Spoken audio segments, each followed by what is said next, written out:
믿기 힘든 일이 벌어졌습니다. 한 미국 여성 인플루언서가 한국 남성들의 검은 속내를 들추겠다며 서울로 날아왔습니다. 그녀는 한국 남자들의 연극에 더 이상 속지 말라고 하며 온갖 탐정을 준비했고 몰래카메라까지 설치했다는데요. 하지만 일주일 후 그녀가 올린 영상을 본 전 세계 네티즌들은 경악했습니다. 그 안에는 전혀 예상하지 못했던 충격적인 장면들이 담겨 있었다고 하나같이 말합니다. 그녀 인생에서 최고 시청률을 갱신한 한 영상에서는 그녀 자신도 카메라 앞에서 눈물을 흘렸다고 하는데요. 대체 서울에서 무슨 일이 벌어졌던 걸까요? 같이 들어보시죠. 구독과 좋아요는 감동블라썸에 큰 힘이 됩니다. 안녕하세요. 제 이름은 에이바입니다. 20살부터 여행과 브이로그로 여기까지 왔어요. 솔직히 말하면 처음엔 그냥 재미있어서 시작한 일이었는데 어느새 구독자가 50만을 넘고 광고도 들어오게 됐습니다. 하지만 오늘 이야기할 건 제 성공담이 아니에요. 제가 얼마나 큰 편견을 가지고 있었는지 그리고 그 편견이 어떻게 만들어졌는지부터 말씀드려야 할 것 같습니다. 대학교 3학년 때 독일로 교환학기를 갔어요. 그때까지만 해도 저는 세계 시민이라고 자부하는 젊은이였습니다. 다양성을 존중하고 편견 없이 사람을 대한다고 믿었거든요. 그런데 베를린 공대에서 만난 타케시라는 일본인 남학생과의 프로젝트가 제 생각을 완전히 바꿔놓았어요. 우리는 지속가능한 도시 설계라는 주제로 팀 프로젝트를 진행하고 있었습니다. 팀원은 저, 타케시, 그리고 독일인 학생 2명이었어요. 처음엔 타케시가 꽤 성실해 보였습니다. 회의 때마다 준비를 철저히 해오고 자료 정리도 깔끔하게 해주더라고요.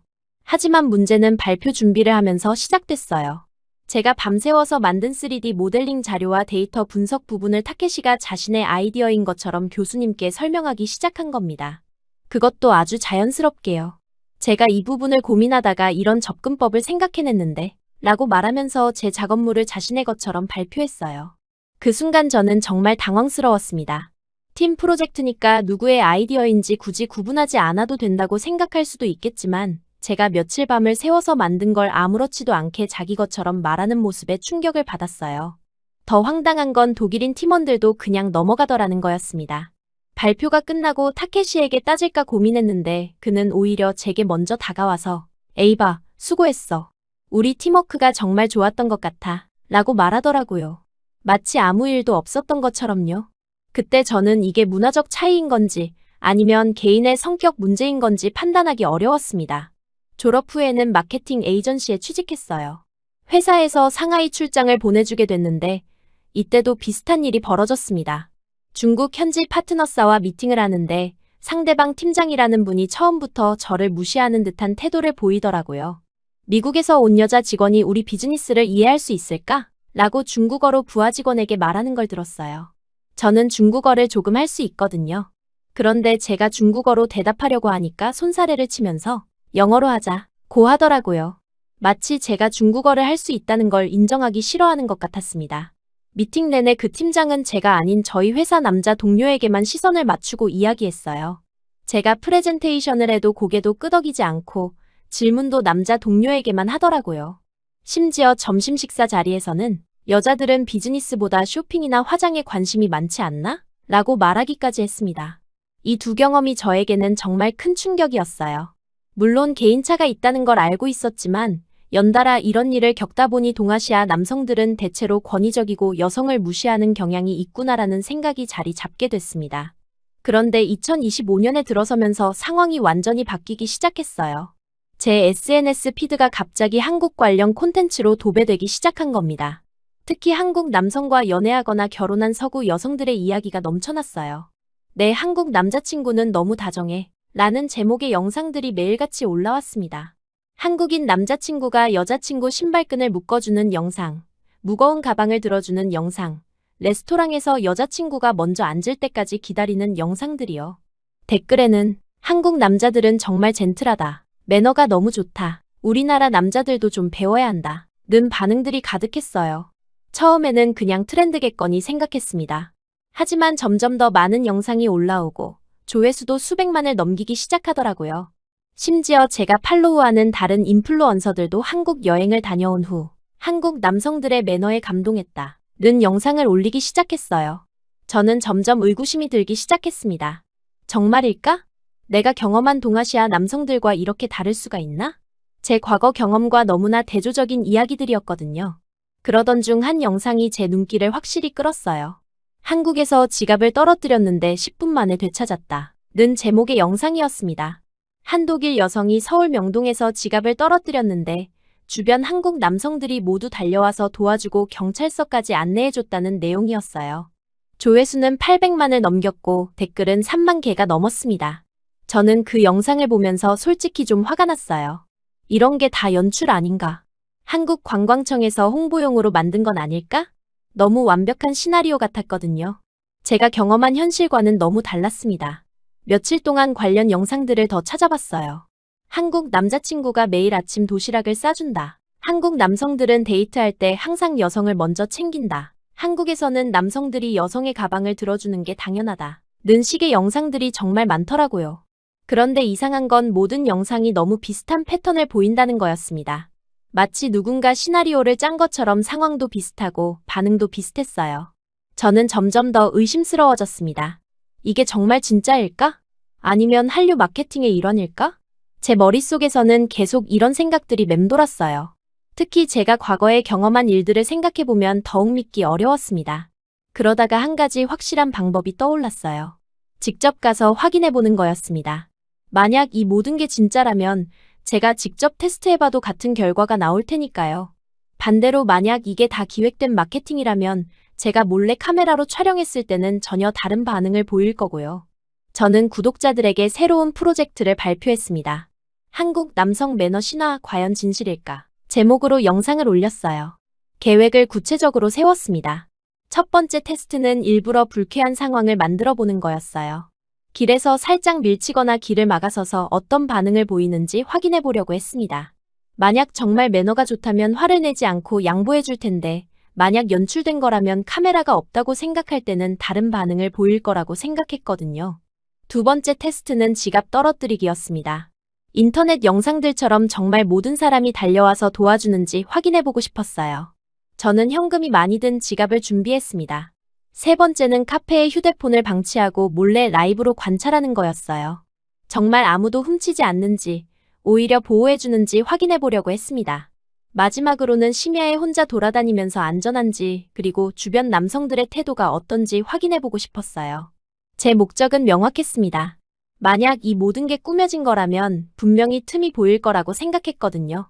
연기라면 완벽할 수 없으니까요. 구독자들의 반응은 폭발적이었어요. 드디어 누군가 진실을 밝혀주는구나. 한류 마케팅에 속지 말자. 현실적인 검증이 필요했다. 는 댓글들이 수천 개씩 달렸습니다. 저와 비슷한 의문을 가진 사람들이 정말 많다는 걸 알 수 있었어요. 항공편을 예약하면서도 저는 계속 확신에 차 있었습니다. 분명히 내 예상이 맞을 거야. 이 모든 게 다 마케팅일 거야. 카메라 장비를 챙기고 여행용 가방에 테스트용 지갑과 휴대폰도 따로 준비했어요. 인천공항으로 향하는 비행기 안에서 저는 마지막으로 관련 영상들을 다시 한번 봤습니다. 여전히 믿기 어려웠어요. 제가 경험한 현실과 너무 달랐거든요. 곧 진실이 밝혀질 거야 라고 생각하면서 노트북을 덮었습니다. 하지만 그때는 몰랐어요. 이 여행이 단순히 반박 영상을 만들기 위한 게 아니라 제 자신의 편견과 확신을 되돌아보는 시간이 될 거라는 걸 말입니다. 그리고 제가 검증하려고 했던 것들이 오히려 저를 검증하게 될 거라는 것도요. 비행기가 서울에 착륙하면서 저는 가방끈을 다시 한번 확인했어요. 카메라는 준비됐고 계획도 완벽했습니다. 이제 진실을 밝혀낼 시간이었어요. 적어도 그때는 그렇게 생각했습니다. 인천공항에서 서울역까지 가는 지하철 안에서부터 저는 주변을 관찰하기 시작했습니다. 제 예상대로라면 러시아워 지하철에서는 사람들이 짜증을 내고 밀치고 무례하게 굴 텐데 생각보다 조용했어요. 물론 사람은 많았지만 서로 부딪혀도 고개를 숙이며 죄송하다고 하더라고요. 아직은 대중교통이니까 그럴 수도 있지라고 생각하면서 호텔에 체크인했습니다. 명동 근처의 작은 호텔이었는데 프론트 직원도 예상보다 친절했어요. 하지만 아직 판단하기는 이르다고 생각했습니다. 다음 날 아침 일찍 홍대 입구역으로 향했어요. 제가 선택한 이유는 젊은 층이 많고 활기찬 분위기라서 사람들의 진짜 반응을 보기 좋을 거라고 생각했거든요. 카메라 장비를 체크하고 라이브 방송 준비를 마쳤습니다. 구독자들이 실시간으로 들어오기 시작했어요. 드디어 시작이구나. 궁금했다. 진실을 밝혀줘. 라는 댓글들이 채팅창에 빠르게 올라왔습니다. 저는 심호흡을 하고 첫 번째 실험을 시작했어요. 제가 유튜브에서 자주 사용하던 프랭크 포맷이었습니다. 길을 가는 사람에게 일부러 살짝 부딪히거나 길을 막아서서 어떤 반응을 보이는지 확인하는 거였어요. 서구에서는 이런 실험을 할 때 사람들이 보통 짜증을 내거나 화를 내는 반응을 보이거든요. 첫 번째 타겟은 20대 후반으로 보이는 남성이었습니다. 검은 코트를 입고 급하게 걸어가고 있었어요. 저는 일부러 그의 진행 방향을 막으면서 살짝 밀치는 제스처를 했습니다. 제 예상으로는 뭐 하는 거야? 라든지 비켜 라는 반응이 나올 거라고 생각했거든요. 그런데 그 남성은 제 예상과 완전히 다른 반응을 보였습니다. 우선 한 걸음 뒤로 물러서더니 죄송합니다 라고 먼저 말하는 거예요. 그리고 먼저 지나가세요 라고 하면서 길을 비켜주더라고요. 심지어 미소까지 지으면서요. 저는 당황했어요.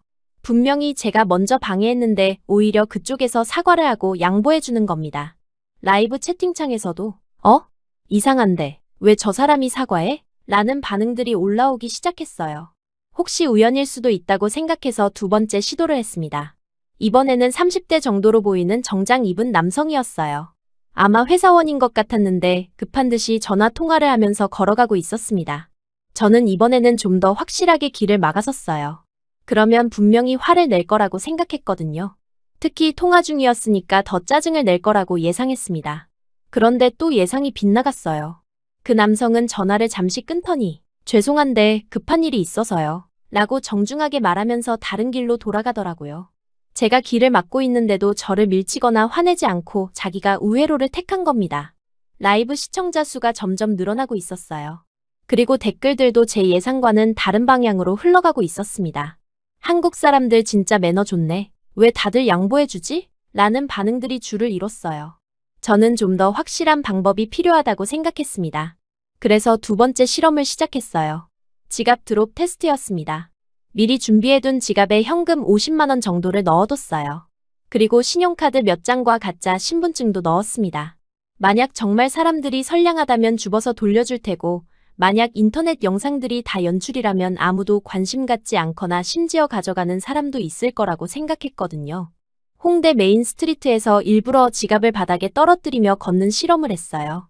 그리고 10m 정도 떨어진 곳에서 몰래카메라를 설치해두고 촬영을 시작했습니다. 라이브 시청자들도 고정된 화면을 통해 상황을 지켜볼 수 있었어요. 첫 번째 시도에서는 사람들이 지갑을 보고도 그냥 지나갔습니다. 역시 그렇지라고 생각하고 있는데 두 번째 시도에 갑자기 정장을 입은 남성 하나가 지갑을 발견하더니 허둥지둥 달려오는 거예요.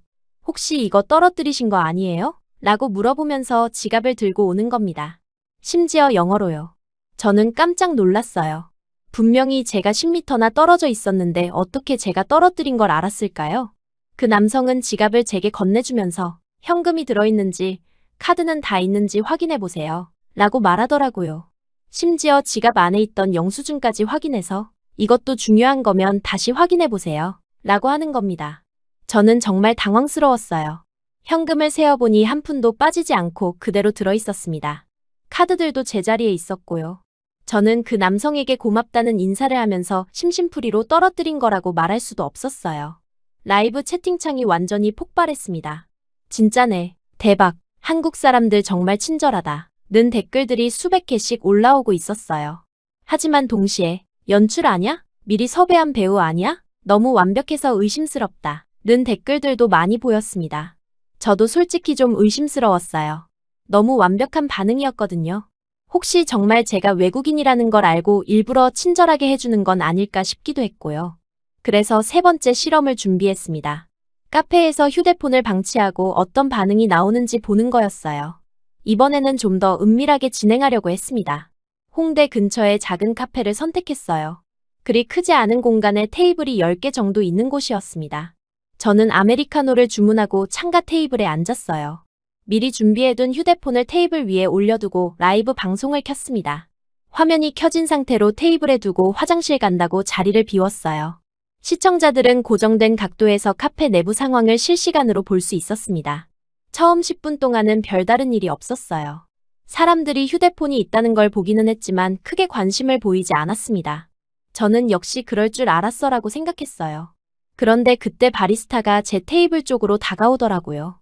빈 컵을 치우러 온 건데 휴대폰을 보더니 잠시 고민하는 것 같았습니다. 그리고는 카운터에서 휴대폰이 방치된 것을 말해주는 것 같았습니다. 라이브 채팅창에서 와 대박, 저 사람 뭐야, 너무 친절하다 는 반응들이 쏟아졌습니다. 저도 놀랐어요. 손님의 물건을 함부로 만질 수도 있는 건데 오히려 배려해주는 거였거든요. 그리고 곧바로 누군가의 손이 보이더니 카운터에 휴대폰을 반납해주는 모습이 실시간으로 보였어요. 실제로 직원의 턱을 볼 수밖에 없는 웃긴 앵글이었지만 너무 감명 깊은 상황이었어요. 시청자들이 완전히 흥분 상태가 됐어요. 이게 진짜야? 연출이 아니라면 정말 대단하다. 한국 사람들 진짜 이런가? 라는 댓글들이 계속 올라왔습니다. 30분 정도 지나서 저는 카페로 돌아갔어요. 그리고 카페 직원이 휴대폰을 저를 확인하자마자 건네는 모습에 잠깐 왔던 손님마저 기억한다는 것에 충격을 받았어요. 저는 그 순간 정말 혼란스러웠어요. 제가 예상했던 것과 완전히 다른 상황이 계속 벌어지고 있었거든요. 분명히 틈이 보일 거라고 생각했는데 오히려 모든 상황에서 사람들이 배려와 친절을 보여주고 있었습니다.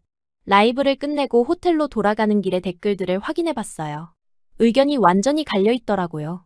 절반 정도는 정말 한국 사람들이 친절한가 보다, 편견을 가지고 있었구나 라는 반응이었어요. 하지만 나머지 절반은 너무 완벽해서 의심스럽다, 미리 섭외된 사람들 아닌가, 하루 실험으로는 판단하기 어렵다 는 의견이었습니다. 솔직히 저도 확신이 서지 않았습니다. 하루 종일의 실험 결과가 제 예상과 너무 달랐거든요. 혹시 정말 한국 문화가 다른 건가, 아니면 제가 외국인이라서 특별 대우를 받는 건가 하는 생각들이 머릿속을 맴돌았어요. 호텔방에서 오늘 촬영한 영상들을 다시 봤습니다. 객관적으로 봐도 사람들의 반응이 정말 자연스러워 보였어요. 연기하는 것 같지도 않고 과도하게 친절한 것도 아니었습니다. 그냥 당연한 듯이 배려해주는 모습들이었어요. 그런데 제 과거 경험들이 계속 떠올랐습니다. 독일에서 만났던 타케시, 상하이에서 만났던 그 팀장의 모습들이요. 정말 문화적 차이가 이렇게 클 수 있는 걸까요? 저는 구독자들에게 솔직한 심경을 털어놨어요. 오늘 실험 결과가 제 예상과 달랐습니다. 하지만 아직 확신할 수는 없어요. 하루의 경험만으로는 부족하다고 생각합니다. 댓글에서 많은 사람들이 더 다양한 실험을 해보라고 제안했어요. 밤에도 해봐라. 더 어려운 상황에서 테스트해봐라. 며칠 더 관찰해봐라. 는 의견들이 많았습니다. 저는 계획을 수정하기로 했어요. 원래는 이틀 정도만 실험하고 결론을 내리려고 했는데 좀 더 다양한 상황에서 테스트해볼 필요가 있다고 생각했습니다. 특히 밤 시간대에는 어떨지 궁금했어요. 곧 에시미아 라이브를 해보겠습니다. 그때 진짜 결정적인 답을 찾을 수 있을 거예요. 라고 예고했습니다. 시청자들의 반응도 뜨거웠어요. 기대된다. 밤이 진짜 테스트다. 조심해서 해라. 라는 댓글들이 올라왔습니다. 자정이 다 되어가는 시각, 저는 호텔에서 라이브 방송 준비를 마쳤습니다. 지금이야말로 진짜 테스트라고 생각했어요. 낮에는 사람들이 많고 공개된 장소라서 체면 때문에 친절하게 굴 수도 있지만 밤에 인적이 드문 골목에서는 본성이 드러날 거라고 확신했거든요. 구독자들이 점점 모이기 시작했습니다. 드디어 진짜 테스트다. 밤에는 다를 거야. 조심해라. 라는 댓글들이 채팅창에 올라왔어요. 저는 일부러 떨리는 목소리로 지금부터 서울 밤거리를 혼자 돌아다니면서 진짜 안전한지 확인해 보겠습니다. 라고 말했습니다. 을지로 골목을 선택한 이유가 있었어요. 인터넷에서 찾아본 바로는 오래된 건물들이 많고 좁은 골목길이 복잡하게 얽혀있는 곳이라고 했거든요. 밤에 혼자 다니기에는 위험할 수도 있는 지역이라고 생각했습니다. 지하철역에서 나와서 골목으로 들어서는 순간 저는 예상과 다른 풍경에 놀랐어요. 분명히 자정이 넘은 시간인데도 거리가 생각보다 밝았습니다. 가로등이 충분히 설치되어 있었고 포장마차들의 따뜻한 불빛이 골목을 환하게 비추고 있었어요. 생각보다 밝네요. 라고 말하니까 채팅창에서 한국은 밤에도 밝다고 들었어. 치안이 좋다는 얘기가 진짜인가 보네. 라는 반응들이 올라왔습니다. 저는 조금 당황스러웠어요. 위험한 상황을 연출하려고 했는데 배경부터 제 계획과 달랐거든요. 골목을 걸어가면서 주변을 살펴봤습니다. 쓰레기통도 깔끔하게 분리수거가 되어 있었고 담벼락에 낙서 같은 것도 거의 없었어요. 제가 미국에서 봤던 밤거리와는 확실히 분위기가 달랐습니다. 그때 뒤에서 발걸음 소리가 들려서 돌아봤어요. 20대 후반으로 보이는 여성이 저를 향해 걸어오고 있었습니다. 저는 긴장했어요. 드디어 뭔가 일이 벌어지나? 라고 생각했거든요. 그런데 그 여성은 저에게 다가와서 실례합니다. 촬영하시는 거죠? 제가 지나가도 될까요? 라고 정중하게 물어보더라고요. 저는 깜짝 놀랐습니다. 위험한 상황을 만들려고 했는데 오히려 배려를 받게 된 거예요. 아, 네, 괜찮습니다. 라고 대답하니까 그 여성은 감사합니다. 라고 하면서 자연스럽게 다른 길로 돌아가더라고요. 제가 촬영하고 있다는 걸 알고 방해가 되지 않으려고 배려해 준 겁니다. 채팅창이 완전히 다른 방향으로 흘러가기 시작했어요. 여기 진짜 안전한가 보다. 밤인데도 사람들이 친절하네. 한국 치안 대박이다. 라는 댓글들이 줄을 이뤘습니다.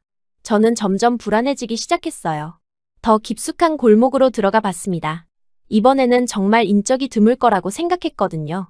하지만 여전히 가로등은 밝았고 곳곳에 24시간 편의점들이 켜져 있어서 완전히 어두운 느낌은 아니었어요. 그때 앞에서 남성 2명이 걸어오는 게 보였습니다. 저는 드디어 라고 생각했어요. 밤늦은 시간에 골목에서 마주치는 남성들이니까 분명히 뭔가 불쾌한 일이 벌어질 거라고 예상했거든요. 그런데 그들은 저를 보더니 자연스럽게 길가로 비켜섰어요. 그리고 제가 지나갈 때까지 기다려주더라고요.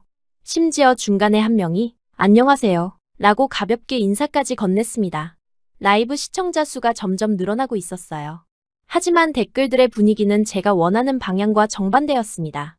한국 정말 안전하다. 밤에 혼자 다녀도 괜찮겠네. 치안이 진짜 좋구나. 라는 반응들 뿐이었어요. 저는 더 자극적인 상황이 필요하다고 생각했습니다. 그래서 좀 더 복잡하고 어두운 골목으로 향했어요. 포장마차도 없고 상점도 없는 정말 조용한 주택가 골목이었습니다. 이곳에서는 정말 아무도 만나지 않을 거라고 생각했어요. 그런데 골목 끝에서 갑자기 큰 소리가 들려왔습니다. 술 취한 사람들의 고성방가였어요. 저는 마침내 기회가 왔다고 생각했습니다. 드디어 뭔가 일이 생겼네요. 라고 카메라에 대고 말하면서 그쪽으로 다가갔어요. 채팅창에서도 조심해, 위험할 수 있어, 너무 가까이 가지 마, 라는 경고들이 올라오기 시작했습니다. 가까이 다가가니까 3명 정도의 남성들이 술을 마시면서 크게 떠들고 있었어요. 저는 이제야 진짜 한국 남성들의 모습을 볼 수 있겠다라고 생각했습니다. 술 취한 상황에서는 본성이 드러날 테니까요. 그런데 그들이 하는 말을 들어보니까 뭔가 이상했어요. 억양이 제가 알고 있는 한국어 억양과 달랐습니다.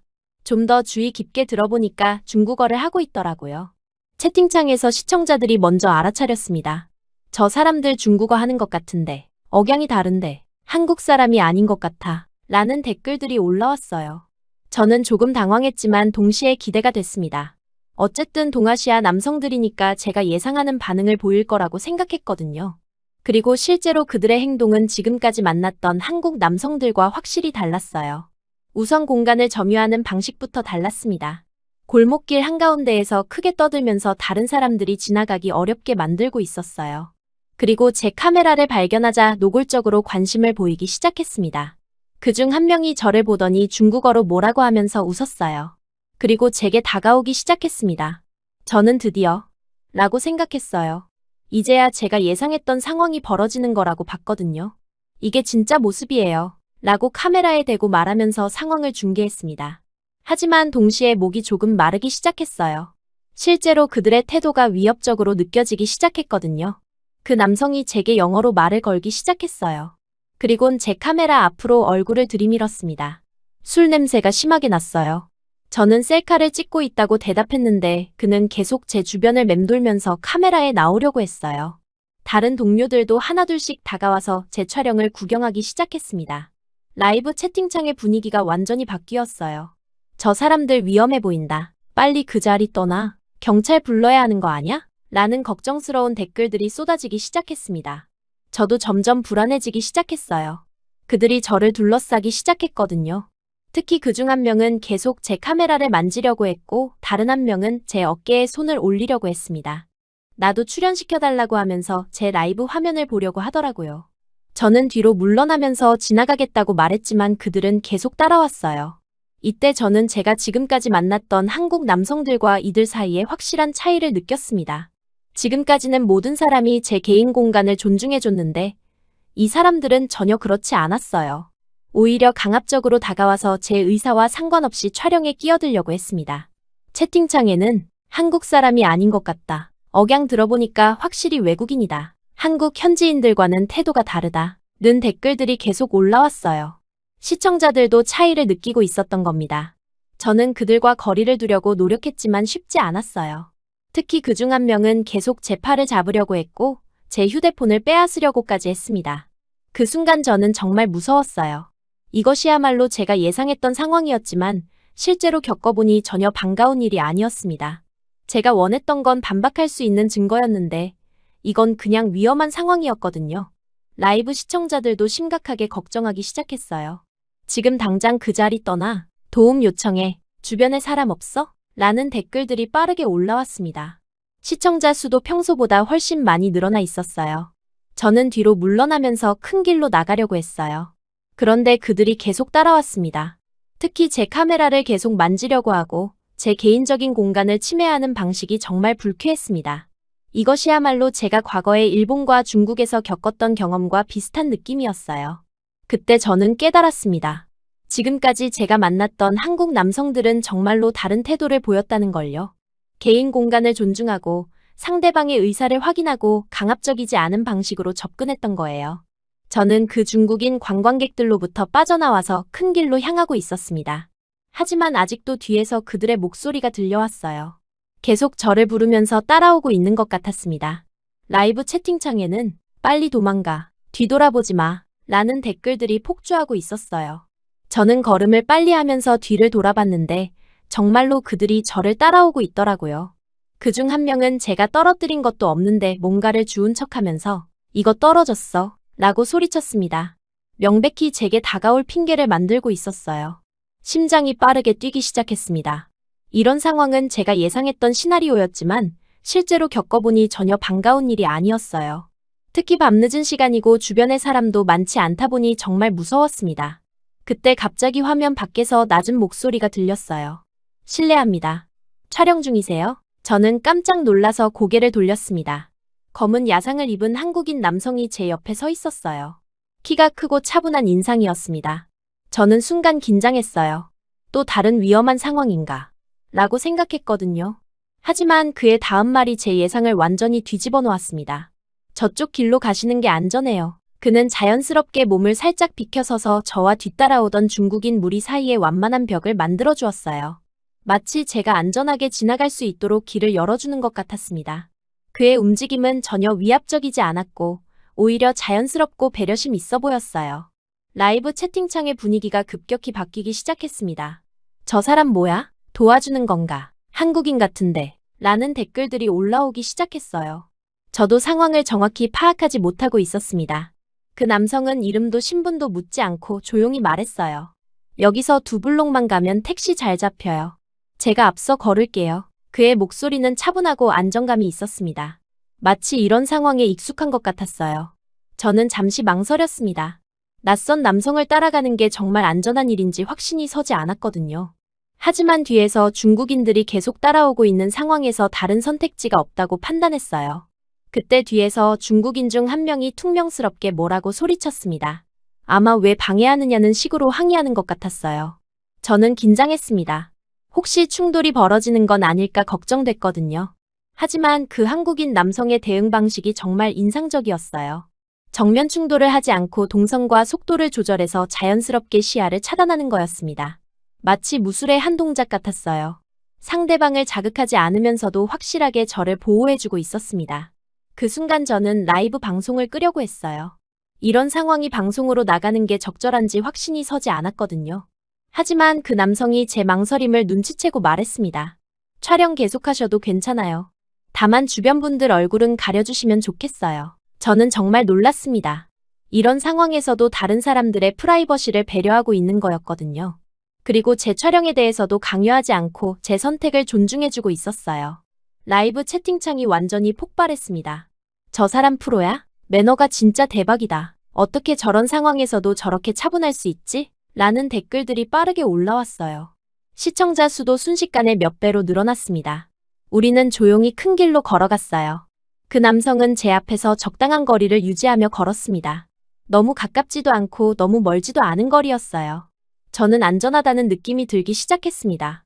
뒤돌아보니 중국인 무리는 더 이상 따라오지 않고 있었어요. 아마 한국인 남성이 개입하면서 포기한 것 같았습니다. 저는 안도감을 느꼈지만 동시에 의아했어요. 왜 이 낯선 사람이 저를 도와주고 있는 걸까요? 몇 분 후 우리는 밝은 대로변에 도착했습니다. 택시들이 지나다니고 있었고 24시간 편의점도 보였어요. 완전히 안전한 곳이라는 느낌이 들었습니다.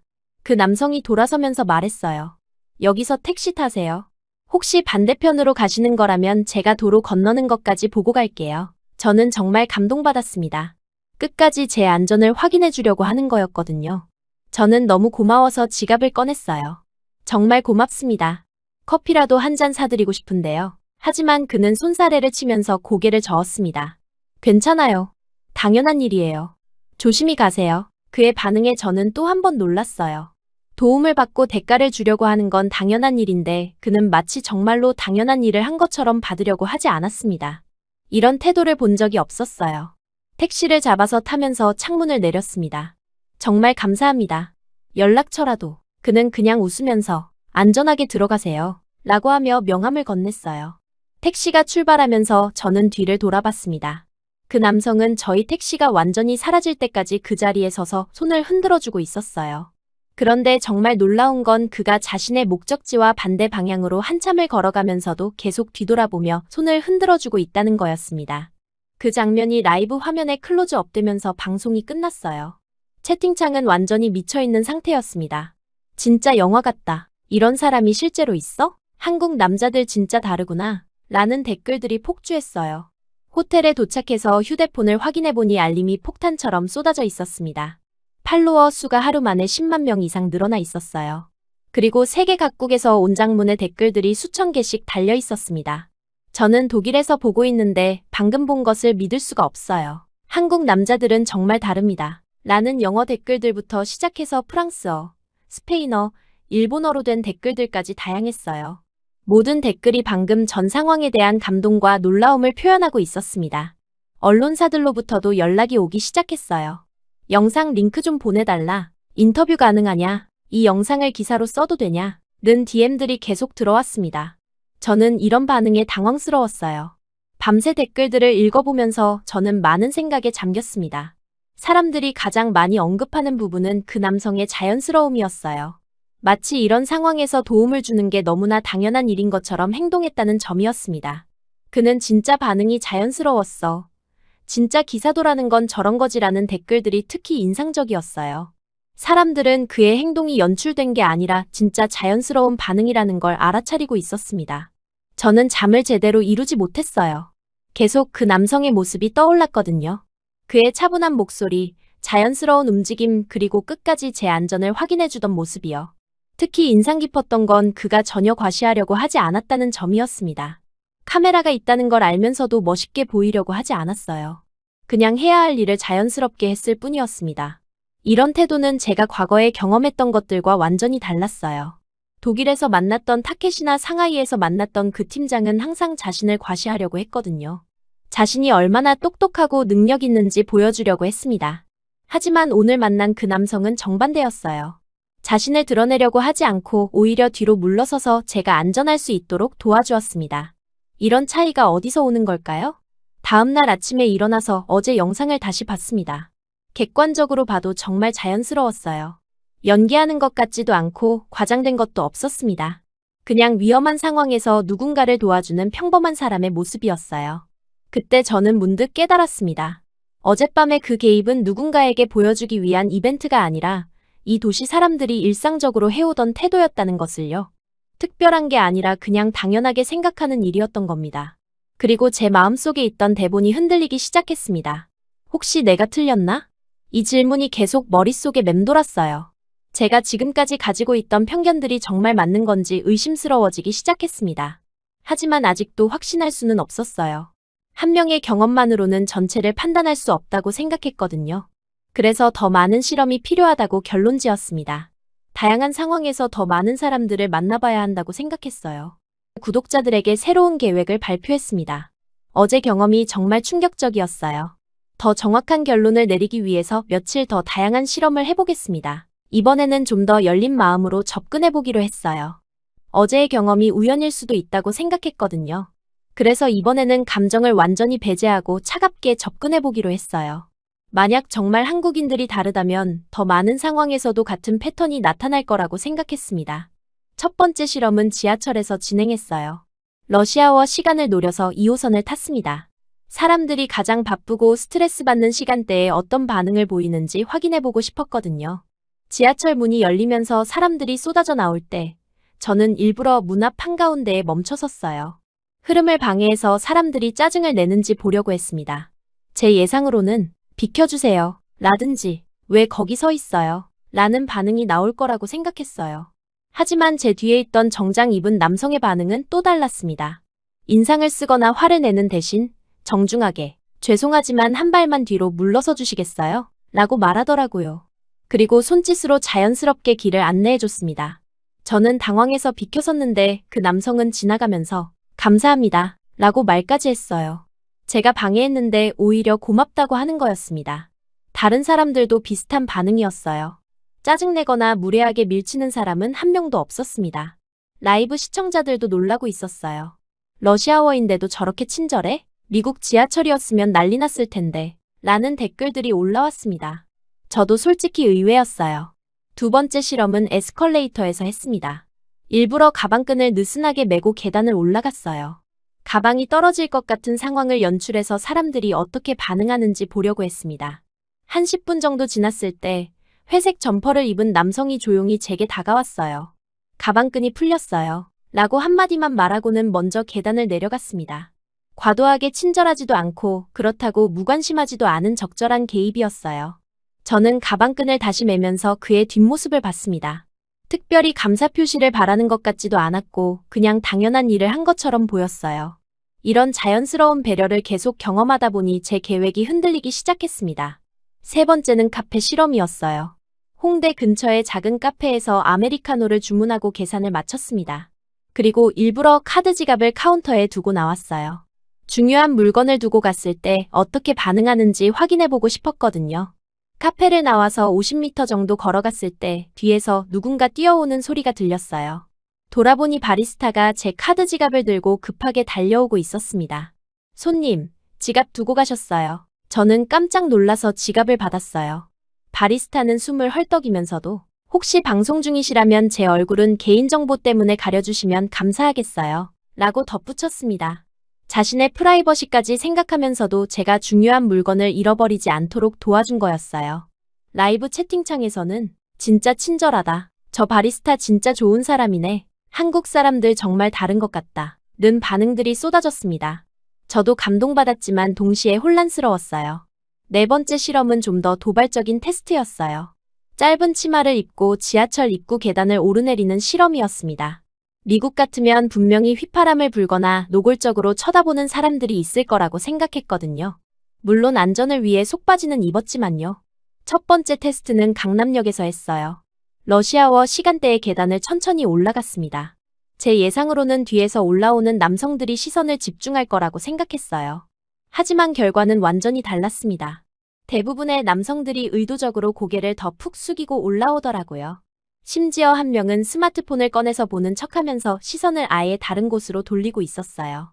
가장 놀라운 순간은 제 바로 뒤에서 올라오던 정장 차림의 남성이었습니다. 처음에는 딱 걸렸다 고 생각했는데 알고 보니 그는 손에 든 서류 가방으로 제 치마를 자연스럽게 가려주고 있었던 거예요. 다른 사람들이 볼 수 없도록 배려해 준 겁니다. 두 번째 테스트는 홍대 입구역에서 무거운 캐리어를 끌고 계단을 올라가는 거였어요. 치마 때문에 불편할 거라는 핑계로 도움을 요청하지 않아도 누군가 도와줄지 궁금했습니다. 계단 중간쯤에서 정말 힘들어하는 척했는데 바로 뒤에서 20대 남성이 다가와서 짐 좀 도와드릴까요? 라고 물어봤어요.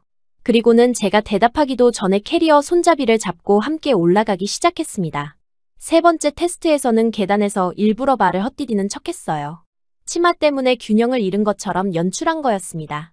그러자 주변에 있던 3명의 남성이 동시에 손을 내밀어서 저를 잡아줬어요. 그리고는 괜찮으세요? 라고 걱정스럽게 물어보더라고요. 라이브 채팅창은 완전히 뒤집어졌습니다. 미국이었으면 완전 달랐을 텐데 진짜 신사들이네. 이게 진짜 매너구나. 라는 댓글들이 폭주했어요. 저도 정말 놀랐습니다. 예상했던 것과 180도 다른 반응이었거든요.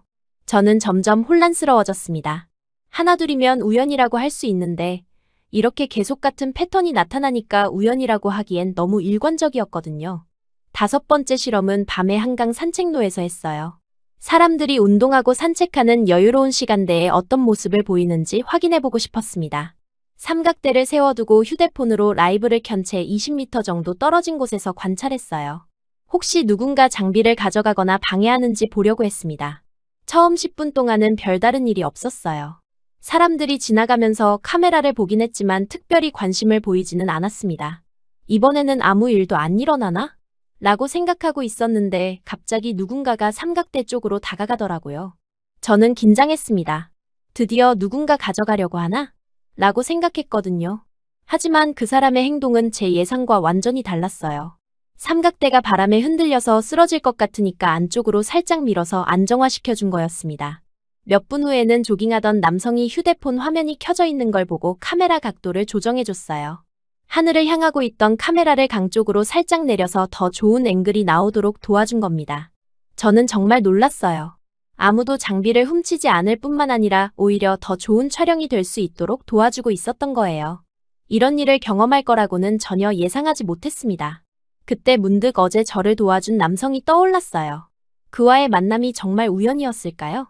아니면 이 도시 사람들의 일상적인 태도였을까요? 점점 후자 쪽으로 생각이 기울어지고 있었습니다.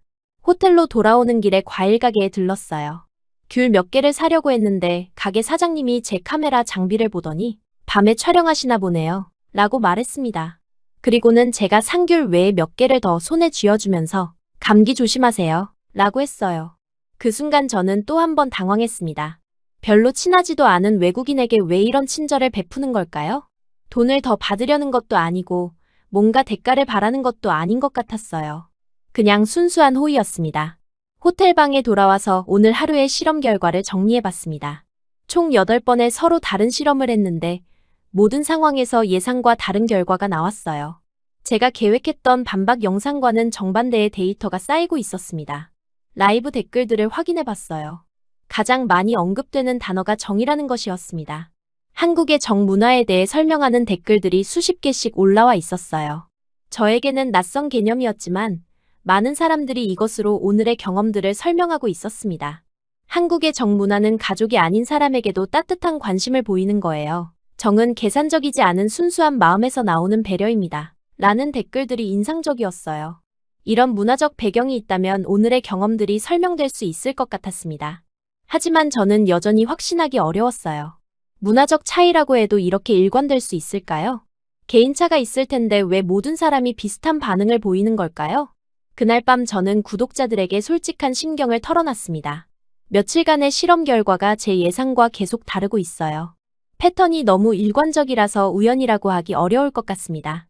하지만 아직 확신할 수는 없어요. 댓글에서는 더 다양한 실험을 해봐라. 개인적으로 만나서 대화해봐라. 진짜 친해져서 본 모습을 확인해봐라. 는 제안들이 많았어요. 특히 어제 도와준 그 남성과 다시 만나보라. 는 의견이 많았습니다. 저는 고민에 빠졌어요. 정말 그 남성과 다시 만나서 개인적인 대화를 나눠볼까요? 카메라가 없는 상황에서는 어떨까요? 혹시 그때와 다른 모습을 보일까요? 이런 생각들이 머릿속을 계속 맴돌았습니다. 이미지는 제 계획대로 찍혔지만 결론은 제 계획을 완전히 배신하고 있었어요. 이 패턴이 우연인가, 문화인가, 개인의 특별한 호의인가? 이 질문에 대한 답을 찾기 위해서는 더 깊이 들어가 봐야 할 것 같았습니다. 그리고 제 마음속 대본이 조금 더 무너지기 시작했어요. 제가 지금까지 믿어왔던 것들이 정말 맞는 건지 점점 의심스러워지고 있었습니다. 다음날 아침 일어나자마자 휴대폰을 확인했는데 놀라운 소식이 기다리고 있었습니다. 제 영상 조회수가 폭발적으로 늘어나면서 한국의 대형 광고 에이전시에서 급히 미팅을 제안해온 거예요. 한국 관광 홍보 영상 제작에 관심 있으시면 내일 오후 2시에 만나 뵙고 싶습니다. 라는 메시지였어요. 솔직히 말하면 좀 당황스러웠습니다. 저는 한국을 검증하러 온 거였는데 이제 한국을 홍보하는 일을 제안받고 있다니요. 하지만 궁금하기도 했고 무엇보다 이런 기회를 놓치고 싶지 않았어요. 미팅 장소는 강남 어딘가의 오피스 빌딩이었습니다. 호텔에서 나와서 지하철을 타고 가려고 했는데 생각보다 서울의 골목길이 복잡하더라고요. GPS를 켜고 따라갔지만 비슷한 표지판들 때문에 계속 헷갈렸어요. 더욱 문제가 된 건 갑자기 비가 내리기 시작한 거였습니다. 우산도 없이 나온 상황에서 길까지 잃어버리니까 정말 난감했어요. 그리고 제 해외 유심카드가 생각보다 속도가 느려서 지도 앱도 제대로 작동하지 않았습니다. 30분 정도 헤매다가 저는 문득 그날 밤에 그 남성이 떠올랐어요. 명함의 번호로로. 정말 반신반의하는 마음을 담아 문자를 보냈어요. 근처에 있으시다면 안내를 부탁드려도 될까요? 그렇게 시간이 조금 지나 남자는 찾아왔어요. 그리고 라이브를 꺼야 하나 고민했습니다. 반응이 이미 난리가 난 상황에서 끄기엔 아쉽긴 했지만 도움을 받는데 이 정도까진 무리라고 생각했어요. 하지만 그는 제 상황을 아는 듯 라이브 켜도 된다고 했어요. 저는 급하게 화면에 본인 허락하에 촬영 진행이라는 자막을 넣었어요. 채팅창이 순식간에 폭발했습니다. 어제 그 남성이다. 진짜 와줬네. 대박 친절하다. 라는 댓글들이 쏟아졌습니다. 그는 제게 미팅 장소 주소를 확인하고 나서 길을 안내해주기 시작했어요. 걸어서는 시간이 좀 걸리니까 대중교통을 이용하시는 게 좋겠어요. 라고 말하면서 가장 효율적인 경로를 설명해줬습니다. 길을 걸어가면서 제가 가장 인상 깊었던 건 그의 자연스러운 배려였어요. 횡단보도에서는 제가 차도 쪽에 서지 않도록 살짝 몸을 빼주었고 비가 계속 내리자 자신의 우산을 제 쪽으로 더 기울여줬습니다. 자기는 비를 좀 맞더라도 제가 젖지 않도록 하려는 거였어요. 우산 괜찮으세요? 제가 들어도 돼요. 라고 말했는데 그는 괜찮습니다. 이게 편해요. 라고 하면서 계속 제 쪽으로 우산을 기울여 주었어요. 이런 세심한 배려를 받아본 적이 없어서 정말 놀라웠습니다. 지하철역에 도착했는데 택시를 타는 게 더 빠르겠다고 판단되는 상황이었어요. 하지만 비 때문에 택시 잡기가 쉽지 않았습니다. 그러자 그는 즉석에서 버스 환승 경로를 검색해서 알려줬어요. 버스로 가면 15분 정도 걸릴 것 같습니다. 라고 말이죠. 버스를 타고 나서도 그의 배려는 계속됐습니다. 버스 뒷좌석에 앉았는데 하차벨이 고장 났다는 걸 확인하고는 다음 정류장을 손짓으로 알려줬어요. 그리고 내릴 때가 되면 자신이 먼저 벨을 눌러주겠다고 했습니다. 버스에서 내려서 목적지까지 가는 마지막 길을 안내해줄 때도 정말 자세했어요. 여기서 오른쪽으로 가시고 그 다음 큰 건물 지나서 왼쪽으로 돌면 됩니다.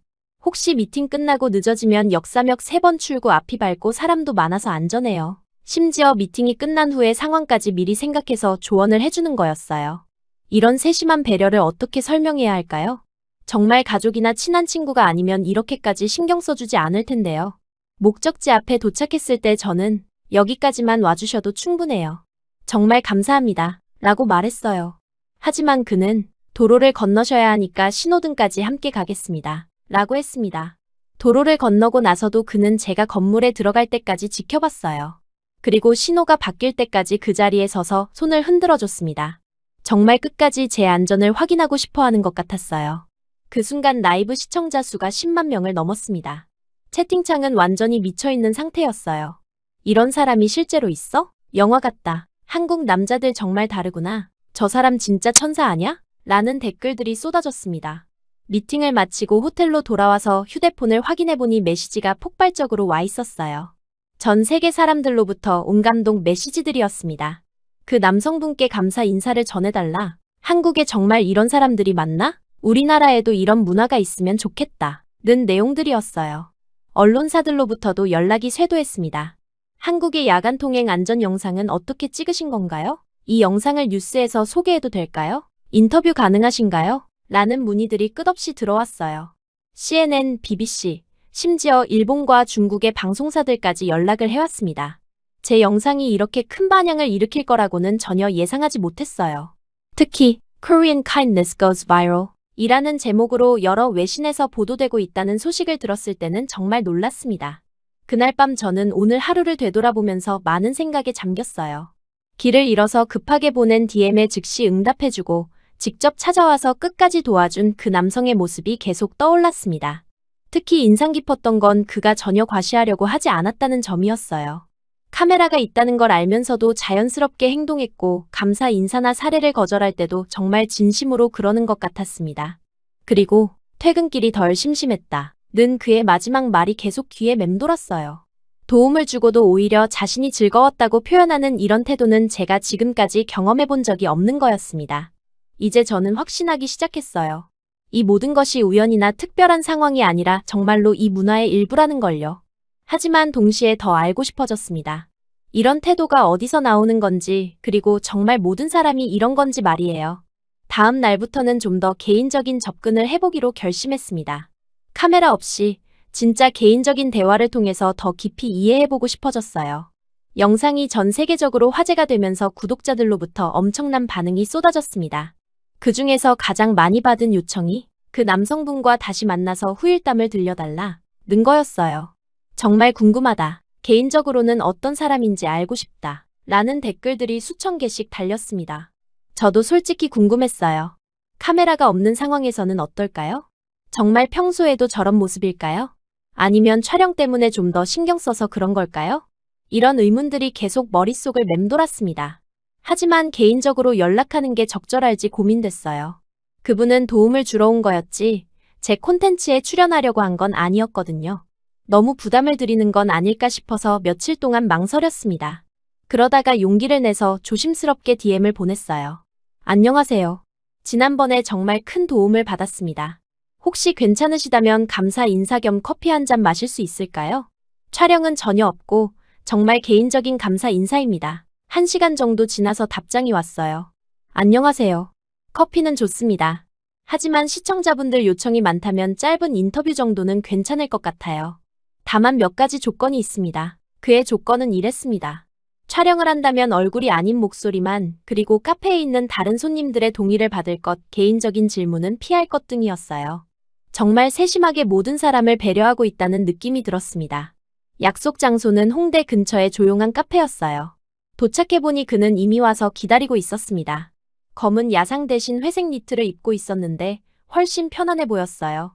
제가 들어가자 자리에서 일어나서 가볍게 인사를 건넸습니다. 카페 사장님께 양해를 구하고 간단한 촬영 허락을 받았어요.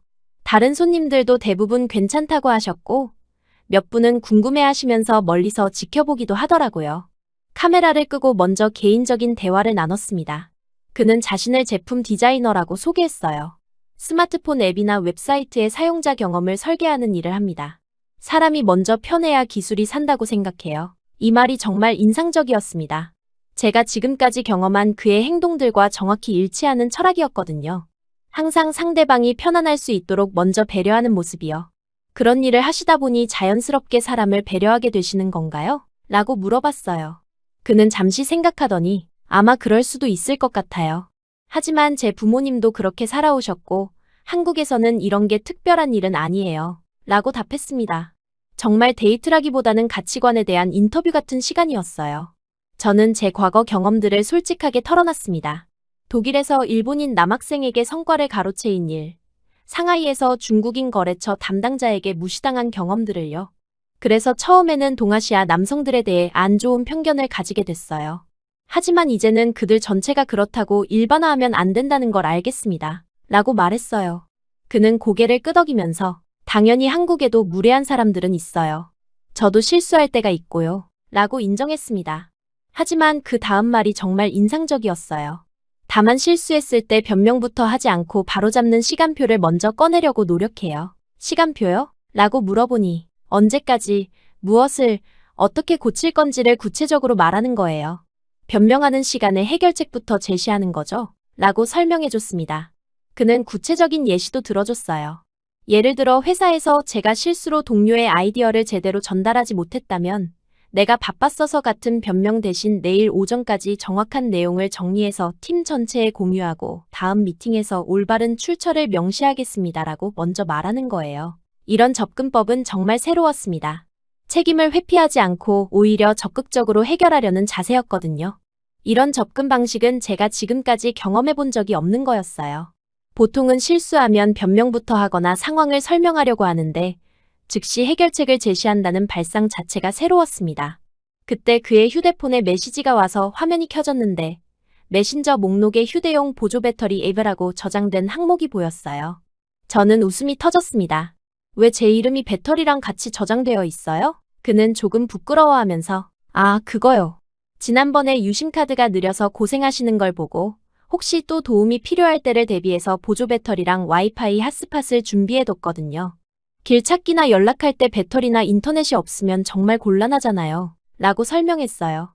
그러면서 가방에서 실제로 작은 보조 배터리와 포켓 와이파이를 꺼내서 보여줬습니다. 이런 걸 항상 들고 다니세요? 라고 물어보니 요즘에는 들고 다녀요. 혹시나 해서요. 라고 말하더라고요. 정말 놀라웠습니다. 저를 도와준 후에도 계속 제가 또 어려운 상황에 처할 수 있다는 걸 고려해서 미리 준비해둔 거였어요. 심지어 제가 겪었던 구체적인 문제점들까지 기억해서 그에 맞는 해결책을 준비한 겁니다. 이런 배려는 정말 처음 경험해봅니다. 라고 말하니 그는 이런 건 장식이 아니에요. 본질은 내가 안전하면 나도 편하다는 거예요. 라고 답했습니다. 이 말을 들으면서 저는 정말 감동받았어요. 단순히 착한 일을 하는 게 아니라 진심으로 다른 사람의 안전과 편안함을 자신의 일처럼 생각하는 거였거든요. 이 말이 정말 핵심을 찔렀다고 생각했어요. 상대방을 도와주는 이유가 자기 만족이나 좋은 사람으로 보이기 위해서가 아니라 진심으로 상대방이 안전해야 자신도 마음이 편하다는 거였거든요. 10분 정도의 간단한 인터뷰도 진행했습니다. 목소리만 녹음하는 조건으로요. 그는 한국의 정문화에 대해서 설명해줬어요. 가족이 아닌 사람에게도 관심을 갖고 도와주는 것, 계산적이지 않은 순수한 마음에서 나오는 배려라고 정의하더라고요. 하지만 이것도 개인차가 있어요. 모든 한국 사람이 다 그런 건 아니에요. 라고 덧붙였습니다. 정말 겸손하고 객관적인 태도였어요. 자신의 문화를 과도하게 미화하지도 않고 그렇다고 폄하하지도 않았습니다. 카페를 나오면서 저는 정말 많은 걸 배웠다는 생각이 들었어요. 단순히 친절함이 아니라 그 뒤에 있는 철학과 가치관을 이해할 수 있었거든요. 그리고 제가 지금까지 가져왔던 편견들이 얼마나 성급한 일반화였는지도 깨달았습니다. 호텔로 돌아와서 새로운 영상을 제작하기 시작했어요. 이번에는 제 과거의 편견과 잘못된 일반화에 대해 솔직하게 털어놓는 영상이었습니다. 언어, 행동, 공간을 헷갈리지 말자. 특정 사건을 국적 전체로 일반화하지 말자. 그리고 발음이나 외모만으로 누구를 단정하지 말자. 라는 메시지를 담았어요. 정말 과거에 저 자신에게 보내는 공개 편지 같은 영상이었습니다. 영상에서 저는 제 경험을 아주 구체적으로 설명했어요. 저는 단 2명의 동아시아 남성과의 부정적인 경험 때문에 수억 명의 사람들을 한 틀에 넣어서 판단했습니다. 이는 명백히 잘못된 접근이었어요. 개인의 행동을 문화 전체의 특성으로 확대 해석한 거였거든요. 그리고 통계적 사실도 언급했습니다. 제가 만난 2명 때문에 전체를 판단한 것은 1%의 샘플로 전체를 결정한 것과 같아요. 이건 과학적으로도 말이 안 되는 일이었죠. 한국에서의 경험들을 통해 배운 것들도 자세히 공유했습니다. 진정한 배려는 과실을 위한 게 아니라 상대방이 편안해야 자신도 편안하다는 철학에서 나온다는 걸 배웠어요. 그리고 실수했을 때는 변명보다 구체적인 해결책과 시간표를 먼저 제시하는 태도도 정말 인상적이었습니다. 영상에서는 제가 처음 한국에 올 때의 마음가짐과 지금의 마음가짐을 대비시켜 보여줬어요.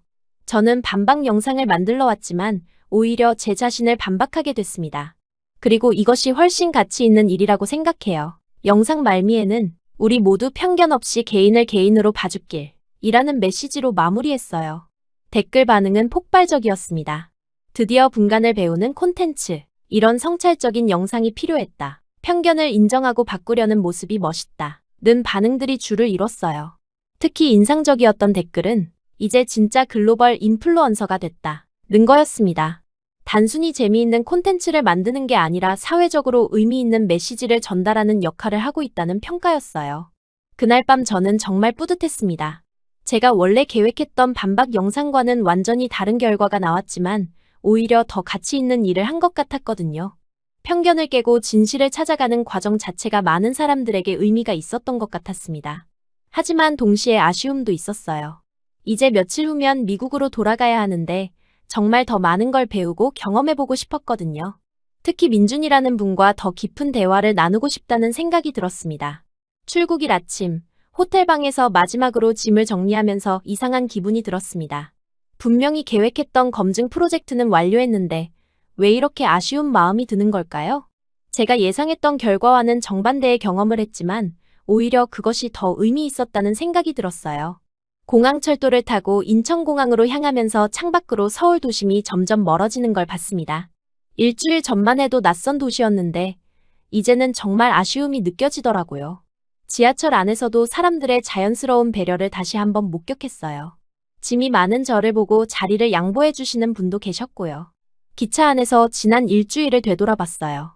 자정 산책 때의 따뜻한 조도, 길에서 만났던 사람들이 보여준 자연스러운 손짓, 민준이 말했던 시간표를 먼저 꺼내는 사과법까지. 이 모든 디테일들이 소음 없는 배경음처럼 제 머릿속에서 계속 맴돌고 있었습니다. 공항에 도착해서 체크인을 하는 동안에도 직원분들의 친절한 서비스를 받았어요. 제가 짐이 무거워서 고생하는 걸 보고 직접 카트까지 가져다 주시더라고요. 이런 작은 배려들이 이제는 당연하게 느껴지기 시작했는데 과연 미국에서도 이런 경험을 할 수 있을까 싶었습니다. 비행기가 이륙하고 태평양 상공을 지날 때 저는 휴대폰으로 제 채널 통계를 확인해 봤어요. 정말 믿을 수 없는 숫자들이 보였습니다. 허락받은 라이브와 역주행 배웅 영상이 합쳐져서 역대 최고 조회수를 기록하고 있었어요. 누적 조회수가 500만을 넘어서고 있었습니다. 더 놀라운 건 댓글들의 내용이었어요. 한국 남성과의 결혼을 고민하고 있다. 한국어를 배우기 시작했다. 한국 여행을 계획 중이다. 라는 해외 여성들의 사연이 수백 개씩 올라와 있었습니다. 제 영상 하나가 이렇게 많은 사람들의 생각을 바꿔놓은 거였어요. 하지만 동시에 우려스러운 댓글들도 있었습니다. 한국 남자들은 다 저런가? 결혼하면 정말 행복할까? 처럼 또 다른 일반화를 하려는 반응들이었어요. 저는 이런 댓글들을 보면서 책임감을 느꼈습니다. 그래서 긴 공지글을 작성했어요. 여러분, 제가 강조하고 싶은 건 누군가의 국적이 아니라 개인의 태도와 책임감을 보시라는 겁니다. 저도 처음에는 국적으로 사람을 판단하는 실수를 했어요. 하지만 제가 한국에서 배운 건 사람을 먼저 두는 방식이었습니다. 이건 국적과 상관없이 개인의 선택이에요. 공지글은 계속 이어졌습니다. 민준이라는 분이 특별한 게 아니라 그런 태도를 선택하는 사람들이 많다는 것을 경험했어요. 하지만 이건 역시 일반화할 수는 없습니다. 중요한 건 우리 모두가 그런 태도를 배우고 실천하려고 노력하는 거예요. 비행이 끝나고 LA 공항에 도착했을 때 느낀 첫인상은 정말 의외였어요. 익숙해야 할 공간인데 왠지 어색하다는 느낌이 들었습니다. 공항 직원들의 서비스 방식도 뭔가 다르게 느껴졌고요. 더 비즈니스적이고 형식적인 느낌이었어요. 캘리포니아 집에 도착한 첫밤이 가장 충격적이었습니다. 갑작스러운 영문화 충격을 경험한 거예요. 저녁에 근처 카페에 가려고 나갔는데 밤길이 생각보다 어둡게 느껴지더라고요. 서울에서는 자정에도 안전하다고 느꼈는데 여기는 오후 9시인데도 불안한 기분이 들었습니다. 카페에서 테이블에 휴대폰을 올려두고 화장실에 갔는데 돌아오는 내내 불안했어요. 혹시 누군가 가져가지 않을까? 하는 생각이 자꾸 들었습니다. 서울에서는 이런 걱정을 전혀 하지 않았는데 말이에요. 더 놀라운 건 사람들의 반응이었어요. 카페에서 실수로 다른 손님에게 부딪혔는데 그 사람은 째려보면서 조심해라고 말하고 가더라고요. 서울에서는 이런 상황에서 서로 죄송합니다 라고 사과했었는데 여기는 완전히 다른 분위기였습니다. 심지어 제가 sorry 라고 말했는데도 그 사람은 돌아보지도 않더라고요. 슈퍼마켓에서도 비슷한 경험을 했어요. 계산대에서 카드를 떨어뜨렸는데 뒤에 줄 서 있던 사람이 발로 밀어주면서 퉁명스럽게 말했습니다. 한국에서라면 분명히 주워서 건네줬을 텐데요. 집으로 돌아오는 길에 지갑을 일부러 떨어뜨려 봤어요. 한국에서 했던 실험처럼요. 하지만 10분을 기다려도 아무도 주워주지 않았습니다. 몇 명이 지나가면서 봤는데도 그냥 지나쳤어요. 심지어 한 사람은 지갑을 보고도 일부러 피해서 걸어가더라고요. 이 대조적인 경험이 정말 충격적이었습니다. 내가 지난 일주일 동안 경험한 게 정말 특별한 거였구나라는 생각이 들었어요.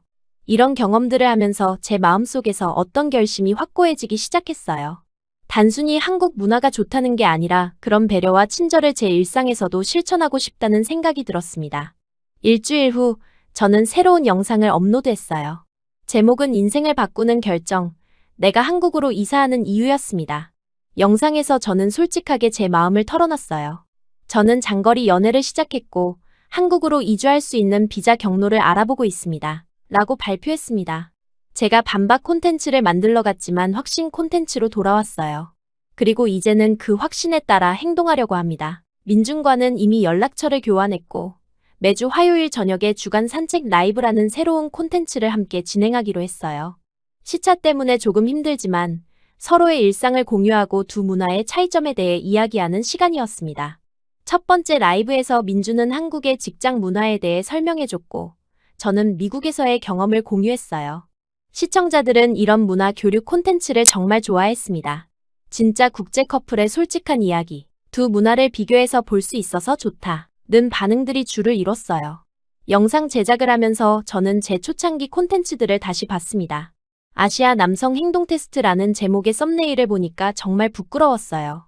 그때 저는 얼마나 편견에 사로잡혀 있었는지 깨달았습니다. 저는 그 썸네일을 조용히 덮고 새로운 제목을 적었어요. 사람을 먼저 두는 도시에서 배운 것들 이라고요. 이게 제가 정말 하고 싶었던 이야기였습니다. 마지막 영상에서 저는 카메라를 향해 말했습니다. 이제는 헷갈리지 않을 거예요. 누구를, 어떤 태도를 담고 싶은지 명확해졌거든요. 저는 민준 같은 사람이 되고 싶어요.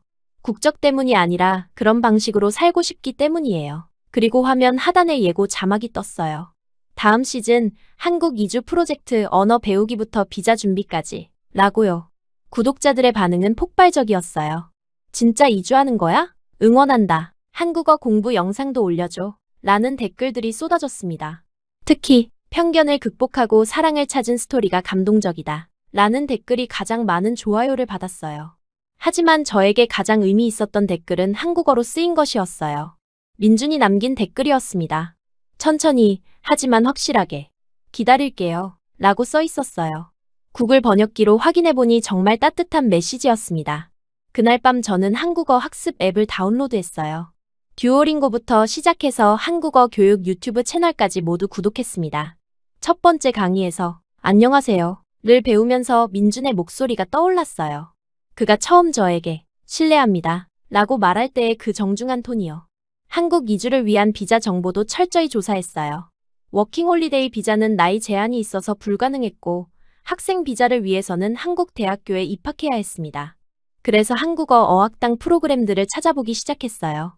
연세대, 이화여대, 서강대 등의 한국어 과정을 모두 살펴봤습니다. 가장 현실적인 방법은 6개월 어학연수 후 취업 비자를 받는 것이었어요. 제 인플루언서 경력을 살려서 한국의 마케팅 회사에서 일할 수 있을 거라고 생각했습니다. 심지어 한국관광공사에서 받은 제안도 있었거든요. 6개월 후 한국으로 돌아가기 위한 구체적인 계획을 세웠습니다. 그리고 제 인생에서 가장 중요한 결정을 내렸어요. 편견을 버리고 진정한 사랑과 새로운 문화를 받아들이기로 한 거였습니다. 이 모든 여정이 단순한 검증 프로젝트에서 시작되었다는 게 정말 아이러니했어요. 하지만 때로는 우리가 반박하려고 했던 것이 오히려 우리를 가장 크게 변화시키는 법인 것 같습니다.